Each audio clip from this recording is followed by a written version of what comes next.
Una columna de 64 vehículos militares rusos avanzando en dirección a Crimea está en el centro de un acontecimiento que ya comenzó a generar repercusión en los principales centros de análisis estratégico del mundo. Lo que parecía un movimiento de reposicionamiento convencional se convirtió en cuestión de minutos en uno de los episodios más documentados de la guerra moderna con drones. Y lo que los equipos ucranianos ya tenían preparado antes de que esa columna llegara a su destino, cambió por completo el resultado de la operación. Pero lo que ocurrió después llamó aún más la atención, porque no fue simplemente una intercepción táctica exitosa. Fue la demostración más clara hasta ahora de que el campo de batalla del siglo XXI ya no funciona con las reglas que los manuales militares describían hace apenas una década.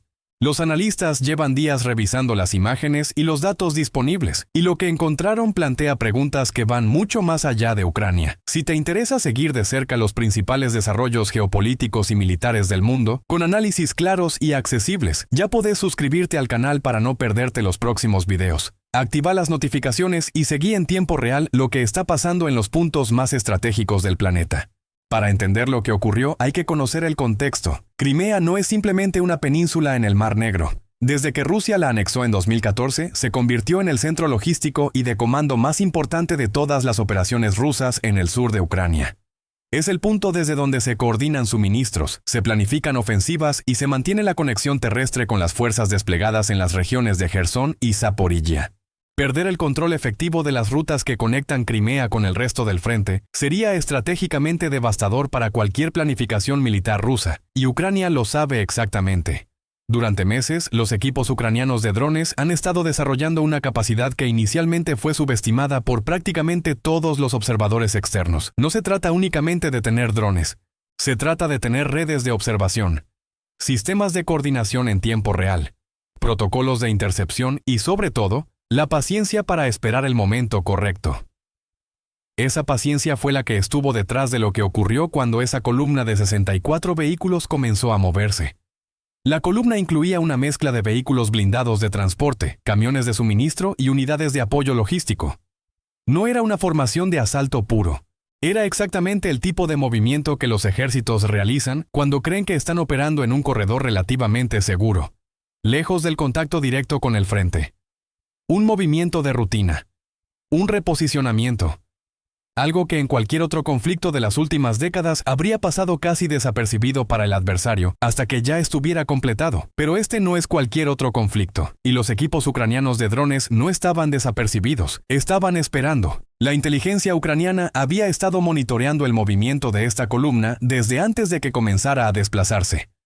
Las redes de observación que Ucrania ha desarrollado a lo largo de este conflicto combinan sensores terrestres, drones de reconocimiento de larga autonomía y fuentes de inteligencia humana distribuidas en zonas de interés estratégico. Cuando la columna comenzó a moverse, el sistema ya tenía su trayectoria proyectada, sus puntos de vulnerabilidad identificados y sus equipos de respuesta en posición. No fue una reacción, fue una ejecución planificada. Los drones ucranianos que operaron en esta acción no eran todos del mismo tipo. Eso es un detalle que muchos análisis superficiales pasan por alto. Ucrania ha desarrollado una doctrina de empleo mixto que combina distintas categorías de sistemas no tripulados para diferentes fases de una misma operación. Los drones de reconocimiento llegaron primero, confirmando la composición exacta de la columna, su velocidad de avance y los intervalos entre vehículos. Esa información fue procesada en tiempo real por los equipos de coordinación. Y a partir de ahí, los drones de acción fueron desplegados de manera secuencial, no simultánea, para maximizar el efecto y minimizar la posibilidad de contramedidas efectivas. Este punto merece atención especial, porque representa una evolución táctica significativa. En las etapas iniciales del conflicto, los ataques con drones ucranianos tendían a ser más directos y menos coordinados. Con el tiempo y con la experiencia acumulada en cientos de operaciones, los equipos desarrollaron protocolos mucho más sofisticados. Aprendieron que el despliegue secuencial es más efectivo que el simultáneo, porque obliga al objetivo a reaccionar repetidamente, agotando contramedidas y creando ventanas de vulnerabilidad que de otra forma no existirían. Es una lógica simple pero devastadoramente efectiva cuando se ejecuta con precisión.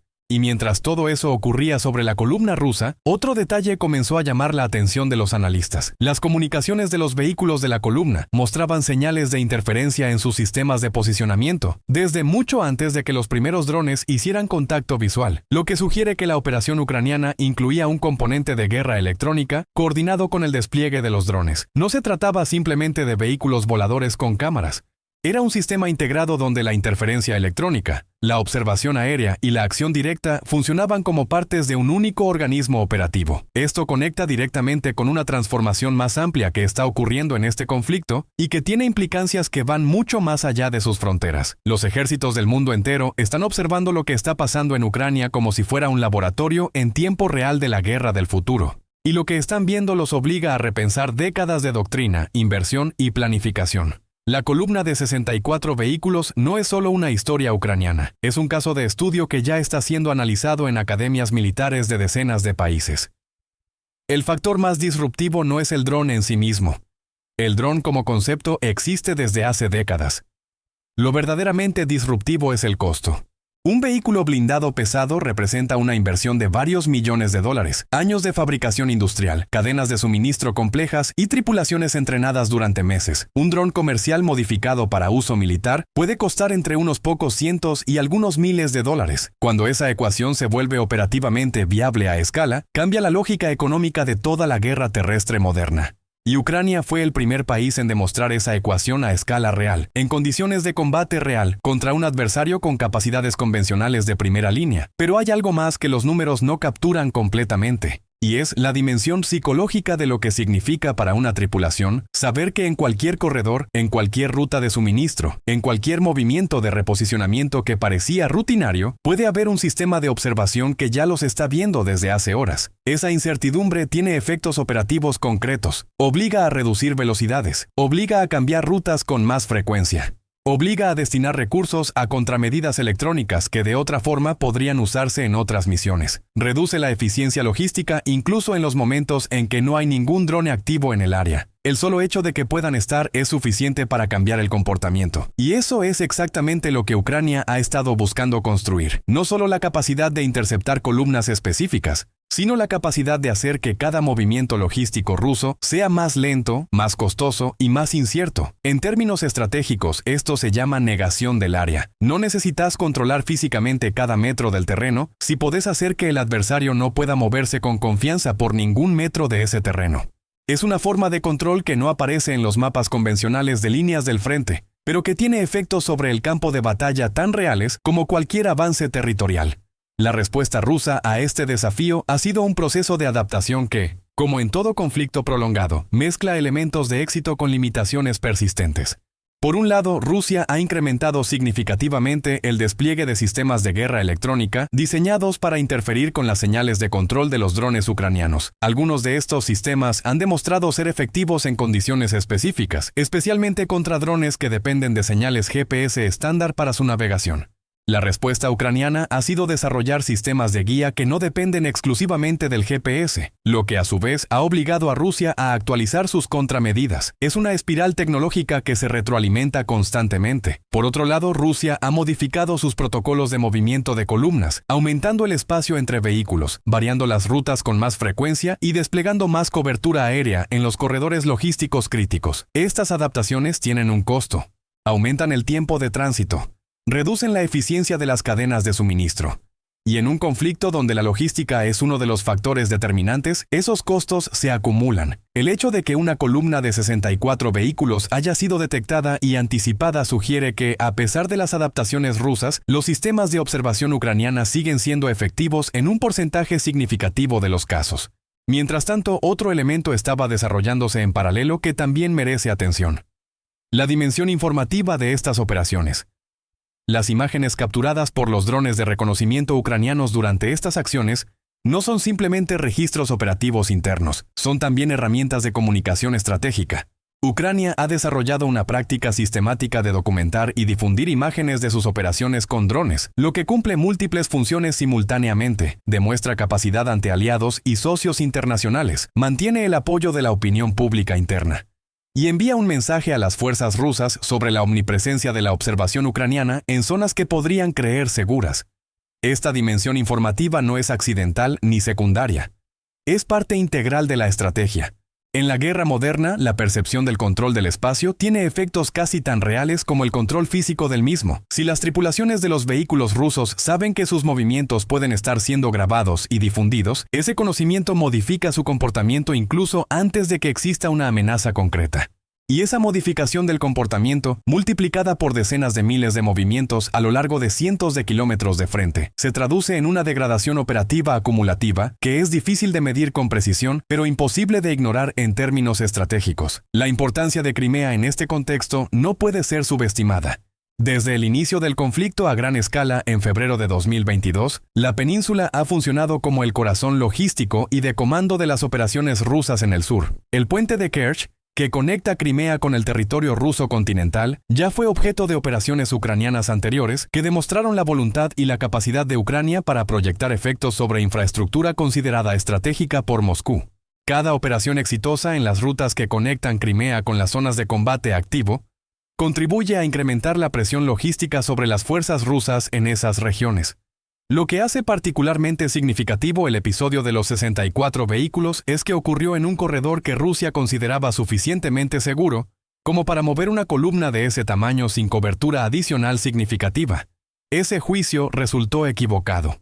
Y el costo de ese error, medido no solo en términos de los vehículos afectados, sino en términos de la revisión de protocolos que obliga a realizar, tiene efectos que se proyectan hacia adelante en el tiempo de maneras que son difíciles de cuantificar, pero muy reales. Y mientras los analistas procesaban estos datos, otro detalle comenzó a surgir en las conversaciones entre expertos en defensa de distintos países. La pregunta no era solo qué había pasado en esa columna específica.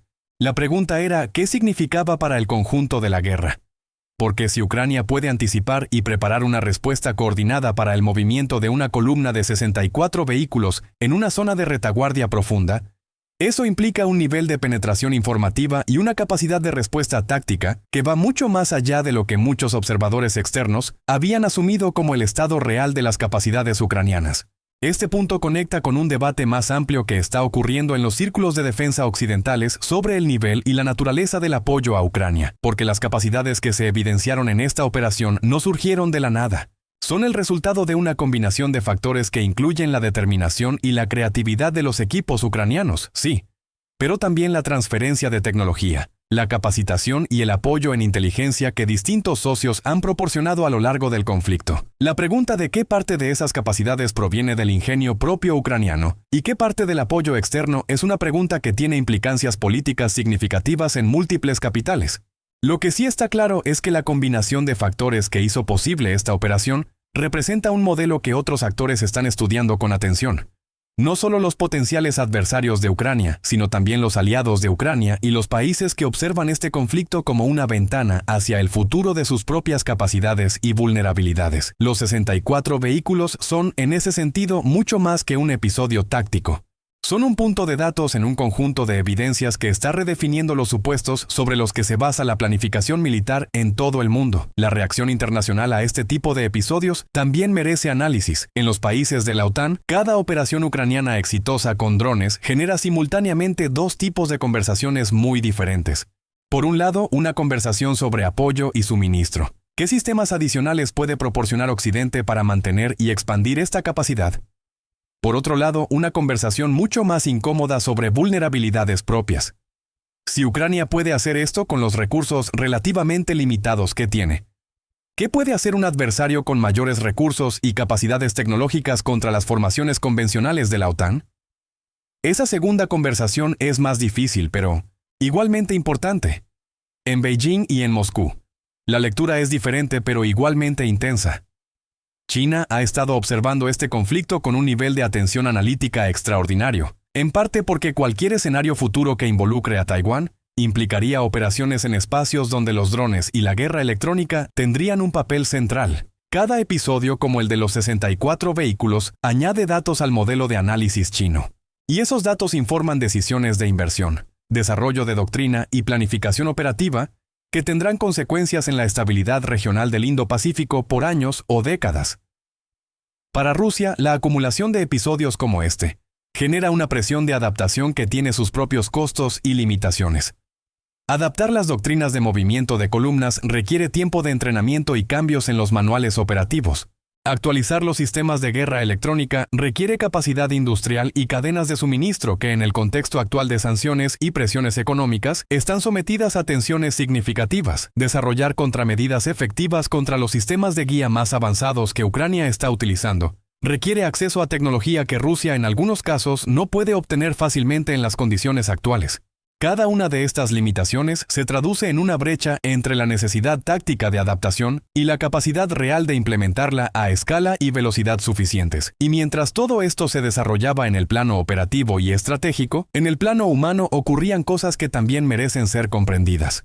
Para los operadores de drones ucranianos que ejecutaron esta operación, la experiencia combina elementos de alta tecnología con condiciones de vida y trabajo que frecuentemente son primitivas por necesidad. Muchos de estos equipos operan desde posiciones que deben moverse regularmente para evitar ser localizados y neutralizados. Trabajan con equipos que en muchos casos deben ser reparados con recursos locales porque los repuestos no siempre llegan a tiempo. Desarrollan protocolos y técnicas muchas veces de manera empírica, aprendiendo de cada operación y ajustando para la siguiente. Es una forma de improvisación institucionalizada que ha demostrado ser sorprendentemente efectiva, pero que también tiene sus límites y sus costos humanos.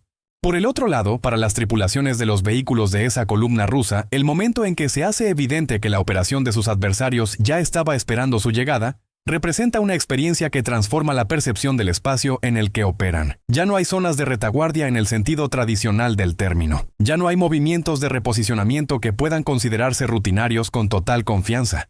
El espacio que antes parecía controlado se revela como transparente para un adversario que puede estar observando desde arriba, desde lejos, y que puede haber estado haciéndolo durante horas antes de actuar. Esta transformación de la percepción del espacio operativo es uno de los efectos más profundos y menos visibles de la proliferación de los drones en el campo de batalla moderno. No está en las imágenes de la operación, no aparece en las estadísticas de vehículos afectados, pero está presente en cada decisión que un comandante toma sobre cuándo moverse, por dónde moverse y con qué nivel de escolta y cobertura hacerlo. Y esa presencia constante en la toma de decisiones tiene efectos que se acumulan silenciosamente pero de manera muy real sobre la eficiencia operativa y la velocidad de las operaciones logísticas. La pregunta que queda abierta, y que los próximos meses en el conflicto comenzarán a responder, es si estas capacidades ucranianas son sostenibles en el tiempo, o si dependen de condiciones que podrían cambiar. El suministro de componentes, la capacidad de formación de nuevos operadores, la disponibilidad de inteligencia que permita anticipar los movimientos del adversario, el acceso a sistemas de guerra electrónica suficientemente avanzados para mantenerse por delante de las contramedidas rusas. Cada uno de estos factores es una variable que puede cambiar, y el conjunto de esas variables determinará si lo que vimos en la intercepción de los 64 vehículos es una capacidad consolidada o un momento de ventaja táctica que puede ser erosionado con el tiempo. Lo que sí parece difícil de revertir es el efecto demostrativo. Independientemente de cómo evolucionen las capacidades específicas de ambos bandos en los próximos meses, la demostración de que una fuerza con recursos relativamente limitados puede anticipar, preparar y ejecutar una operación de esta naturaleza contra una columna logística significativa ya ocurrió. Ese conocimiento ya existe. Ya está siendo estudiado y procesado en academias militares, en departamentos de defensa y en centros de análisis estratégico de todo el mundo. Y ese conocimiento va a informar inversiones, doctrinas y decisiones de planificación, que tendrán efectos mucho más allá de Ucrania y durante mucho más tiempo que la duración de este conflicto específico. En ese sentido, los 64 vehículos que avanzaban hacia Crimea esa mañana son mucho más que un episodio táctico en un conflicto en curso. Son un símbolo de una transición que ya está ocurriendo en la naturaleza de la guerra terrestre. Una transición donde la transparencia del espacio de batalla, la velocidad del procesamiento de información y la capacidad de respuesta coordinada se están convirtiendo en factores tan determinantes como el número de vehículos o el alcance de los cañones. Una transición que no tiene marcha atrás. Y la pregunta que queda flotando, y que nadie puede responder con certeza todavía, es cuántos episodios más como este serán necesarios antes de que esa transición cambie de manera permanente y observable la manera en que los grandes ejércitos del mundo piensan, planifican y equipan sus fuerzas para el combate terrestre del futuro. Porque eso ya no es una pregunta teórica. Es una pregunta que cada movimiento de columna, cada operación de drones y cada intercepción exitosa está respondiendo en tiempo real frente a los ojos de todo el mundo.